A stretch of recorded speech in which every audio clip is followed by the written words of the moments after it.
Hello candidates, आइए हम लोग बात करते हैं फिर से विलेन चैप्टर की अगले वीडियो में।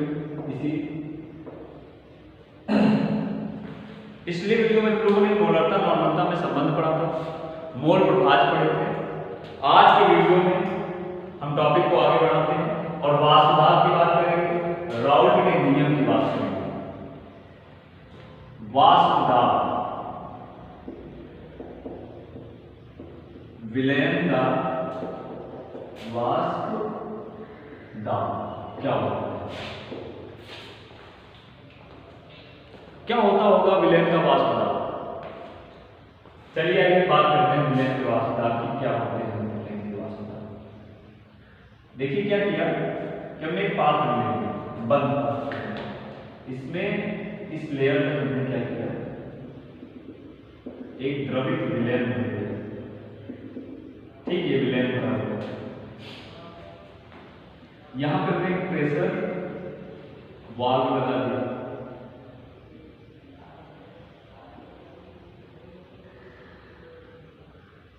ये प्रेशर वाल्व लगी हुई है, ठीक है ना? ठीक है, ये प्रेशर वाल्व लगी हुई है, ये यहां से खुला हुआ है।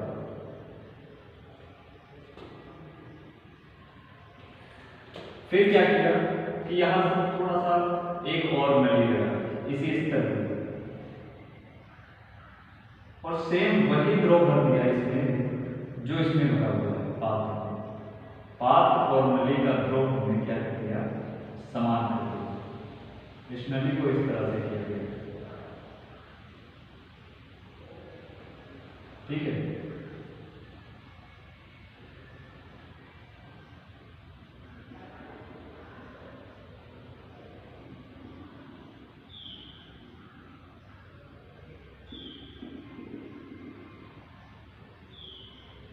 ये हमने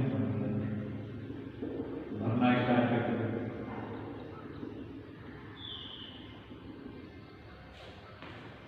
ये प्रेशर इसमें सेट है, ये इसको प्रेशराइज कर रहा है। अब थोड़ी सी कंडीशन सुनिए, फिर हम आगे बताएंगे क्या होगा।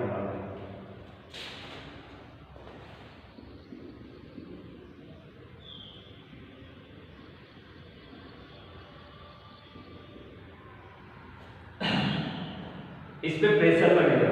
विलयन की एक खासियत है, ये द्रवित अवस्था में है। जब द्रवित अवस्था में कोई विलयन बनाया जाता है तो भाई इसमें दो घटक हैं। इस विलयन में दो घटक, ये विलयन है और इस विलयन में दो घटक, एक है विलेय और एक क्या है, विलायक। ध्यान से, एक है विलेय और एक है विलायक। विलेय पदार्थ है तो इसके भी क्या होंगे, कण। विलायक पदार्थ है तो इसके भी क्या होंगे, कण, मॉलिक्यूल। विलयन बनता है कणों की निरंतर गति से। जब विलेय पदार्थ विलायक पदार्थों के अंतरालों के स्थानों में विलीन हो जाते हैं अपनी ऊर्जा के साथ, तो वहां पर ये बैठ नहीं जाते हैं। विलेय निरंतर उसके अंतरालों के स्थानों में गति करते रहते हैं, और जब गति करेंगे तो विलेय और विलायक के बीच में क्या होगा, टकराव होगा। विलेय और विलायक के बीच में टकराव के कारण दो कणों के बीच में जब भी टकराव होता है एक ऊष्मा उत्पन्न होती है, जिसे क्या कहते हैं, ऊष्मीय ऊर्जा। और इसके कारण जो वेग उत्पन्न होता है उसे कहते हैं ऊष्मीय वेग। अब ऊष्मीय ऊर्जा जब उत्पन्न होगी तो भाई ये जब एकदम जाहिर सी बात है कि विलयन का जो ताप है वो क्या हो जाएगा, बढ़ जाएगा। और विलयन का ताप जैसे बढ़ेगा, विलयन का ताप जैसे ही बढ़ेगा, विलयन वाष्पित होगा। विलयन वाष्पित होगा, विलयन में से वाष्प बनेगी। वाष्प बनके, ध्यान से देखिएगा, वाष्प बनेगी तो किससे टकराएगी, सतह से। सतह से टकराएगी तो ऊपर से एक प्रेशर दिया गया। अब प्रेशर थोड़ा सा, अगर ये सपोज है कि ऊपर था, जैसे वाष्प बनने लगी प्रेशर को थोड़ा बढ़ाया गया।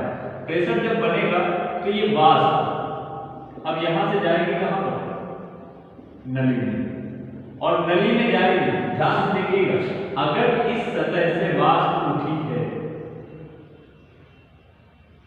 और यहां से जब जल लगाता तो यही विलयन सेम यही विलयन इसमें से इसमें डाला जाता है, तो ये विलयन इतना भर, चाहे जितना आप डालिए, ये इसके ऊपर नहीं है। ऊपर से आप चाहे जितना डाल लीजिए ये इस सतह से ऊपर नहीं जाएगा। इस स्थिति में जो दाब है, इसी दाब को क्या कहते हैं? विलयन का वाष्प दाब। उम्मीद करते हैं आपको ये चीज समझ में आएगी, समझना बहुत ही जरूरी। फिर से आप समझें, जब कोई विलयन होता है, वाष्पीय विलयन होता है, वाष्पशील विलयन होता है, वाष्पयुक्त विलयन होता है, जिसमें वाष्प बनने की संभावना है, तो उसमें वाष्प बनती है। वाष्प जब बनेगी तो भाई जाहिर सी बात है, अगर बंद पात्र में लेंगे तो वाष्प ऊपर की, हमेशा वाष्प ऊपर की ओर जाती है, वाष्प ऊपर की ओर जाएगी, और वाष्प जैसे ऊपर की ओर जाएगी, ऊपर से प्रेशर पंप लगा हुआ है, पंप को और नीचे दबा देंगे, प्रेशर और बढ़ेगा। जब प्रेशर बढ़ेगा तो ये वहां से निकलना चाहिए जहां पर नली लगेगी, तो ये वाष्प बिल्कुल नली में भरना चाहिए। लेकिन नली में हम लोग ऊपर से वही विलयन डाल रहे हैं। अब नली में जब ऊपर से वही विलयन डाल रहे हैं, तो ये विलयन चाहे जितना डालने की कोशिश करें, लेकिन इसके ऊपर नहीं जाए, किसी भी हालत में नहीं जाए। और आप लोगों के घर में जब घर बनते हैं, घर जब बनते हैं तो वहां पे नापा जाता है वाटर लेवल। वाटर लेवल ही वाष्प दाब का नियम है, राउल्ट का नियम है, ठीक है। तो ये आपका चित्र, या आपको चित्र अच्छे से बना लेना है। चित्र बनाने के बाद आपको इसी क्रियाविधि लिख देनी है। क्रियाविधि लिखने के बाद अब हम जो बताने जा रहे हैं विलयन का वाष्प दाब, उसके बारे में सुनना चाहिए। किसी विलयन में उपस्थित विलेय तथा विलायक घटकों के मध्य निरंतर गति के कारण विलयन का कुछ या विलयन का आंशिक भाग वाष्पित हो जाता है।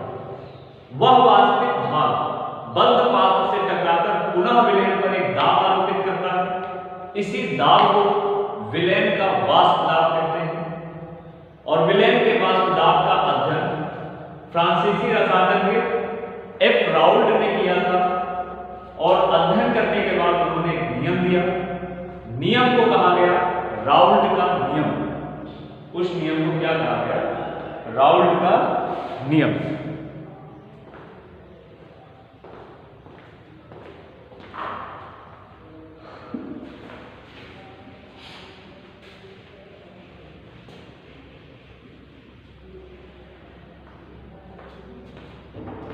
लिखे देते हैं, निश्चित ताप तथा आयतन बंद पात्र में एक वाष्पशील विलयन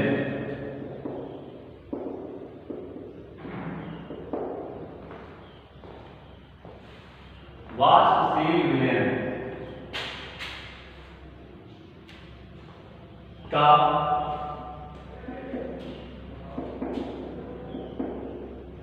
आंशिक भाग वाष्पित होकर पुनः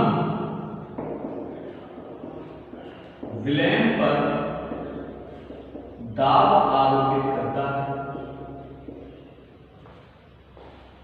दाब आरोपित करता है, जिसे विलयन का वाष्प दाब कहते हैं।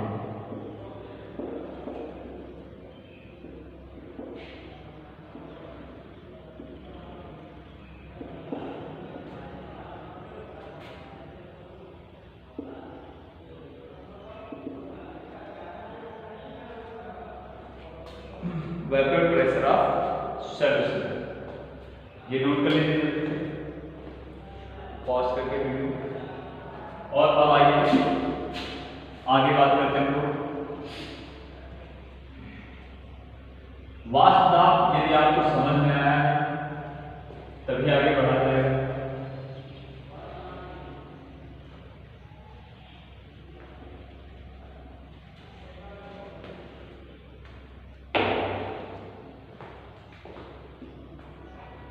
चलिए आगे बात करते हैं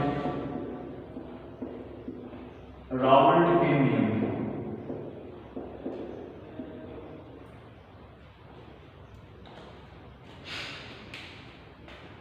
रावल्ट के नियम का क्या कहना है? बहुत ही सिंपल सा।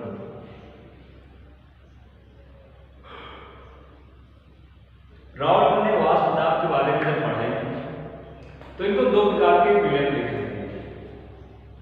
एक विलयन जिसमें विलय तथा विलायक दोनों की वाष्प बनती है, एक विलयन जिसमें सिर्फ विलायक की वाष्प बनती है, विलेय की वाष्प नहीं बनती। तो रावल्ट के नियम दो अंगों में बंटे हैं। पहला नियम है वो इस आधार पर, सबसे पहली चीज तो ये कि जो वाष्प दाब होता है ये हमेशा पीए का मतलब है, ये आप लिख सकते हैं माना। सबसे पहले रावल्ट के नियम की ओरल बात कर लेते हैं। सीधे सीधे कहने का मतलब, रावल्ट के नियम को कहने का मतलब ये है कि विलयन का वाष्प दाब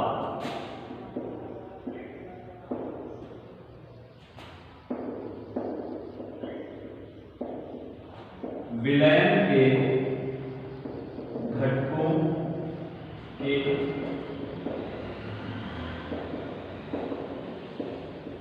मोल प्रभाव से समानुपाती होता है। मोल प्रभाव के समानुपाती होता है। आप ऐसे लिखेंगे, विलयन का वाष्प दाब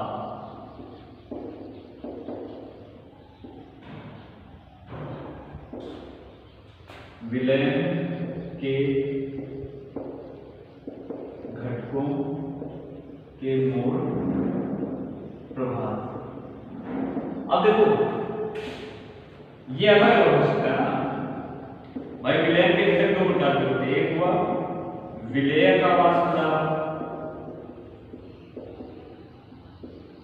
तो जब विलेय वाष्पित होगा तो विलेय उतना ही ज्यादा वाष्पित होगा जितने ज्यादा उसके मोल प्रभाव होंगे या जितने ज्यादा उसके मोलों की संख्या होगी। तो विलेय का वाष्प दाब क्या हो जाएगा? विलेय किसके समानुपाती है? विलेय के मोल प्रभाव के। विलेय के मोल प्रभाव।